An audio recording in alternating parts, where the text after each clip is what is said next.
Oh, say can you seed? A book by Bonnie Worth, illustrated by Katie DeMent, Cranky style. I'm the Cat in the Hat, and I think you need to come take a look at this thing called a seed. From the giant gum tree to the very small weed, every flowering plant started out as a seed. Plants are so useful to you, to me, and to you. Can you think of the ways? I will name just a few.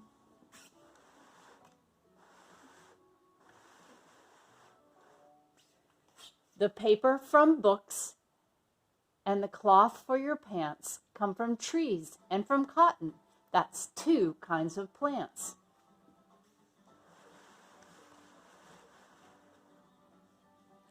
The grains and the fruit and the veggies you eat, they all come from plants too.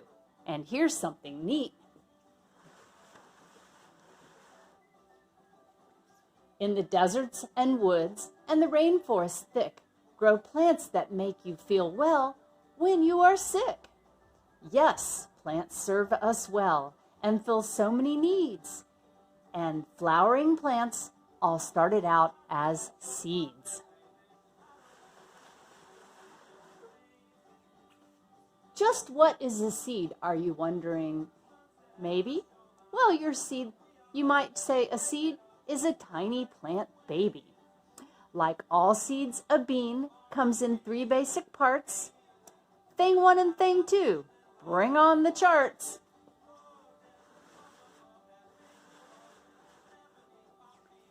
Part 1 is the first that I think you should know.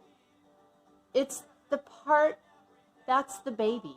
It's called embryo. To sprout, it needs food, like you and I do, which brings us to seed part numero 2, cotyledon. It's called cotyledon. Say, isn't this fun? The bead seed has 2, but some seeds have 1.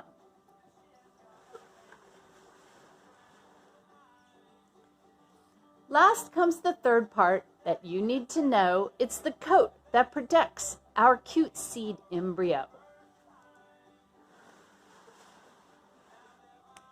To sprout a bean seed, keep it moist but not wet. Keep it covered with dirt, and then see what you get. In 7 or so days comes the part that I love. A root spreads from below, and a stem shoots from above. What? Now, in order to show a grown bean plant to you, we've traveled in time. Some months, maybe 2. These are the parts of a bean plant: the stem, the flower, the leaves, the bean or the fruit. This is the shoot system.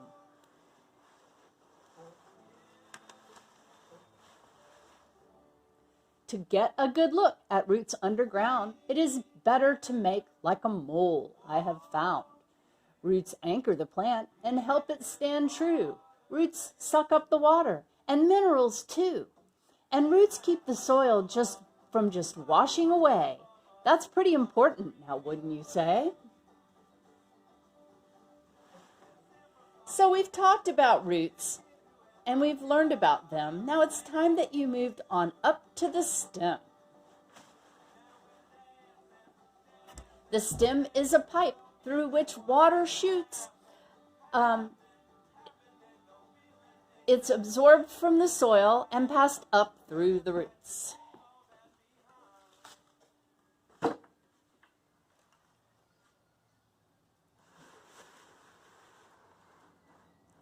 Leaves come in all shapes and sizes I've found. Some small, some spiky, some big, some round. I'll say this quite loudly. I don't mean to be rude. Plants are the only living thing on earth that make their own food. What is it called? Photosynthesis.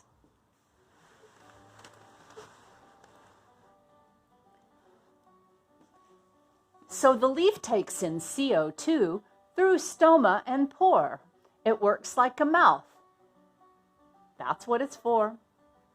Oxygen, CO2. When air gets mixed in with the water and sun, that's how the food making factory is run.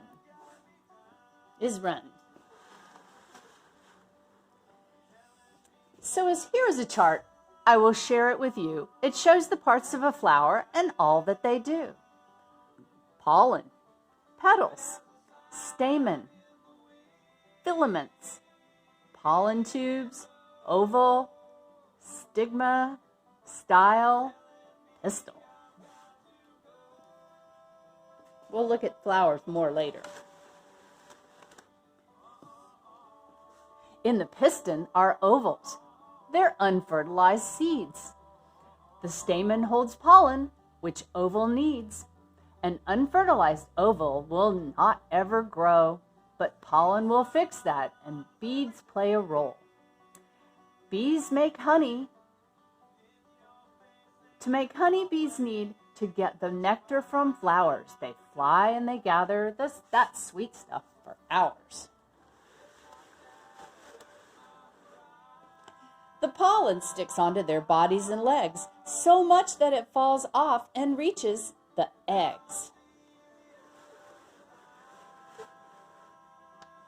An oval that's fertilized becomes a seed. Around it grows fruit, upon which we feed. So when we say fruit, just what do we mean?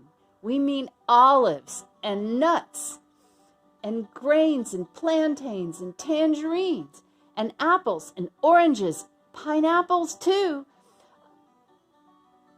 All kinds of healthy plant foods for you.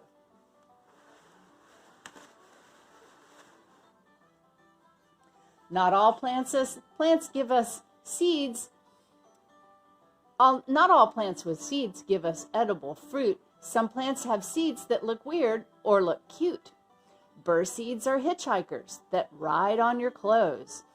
And dandelion seeds sometimes fly up your nose.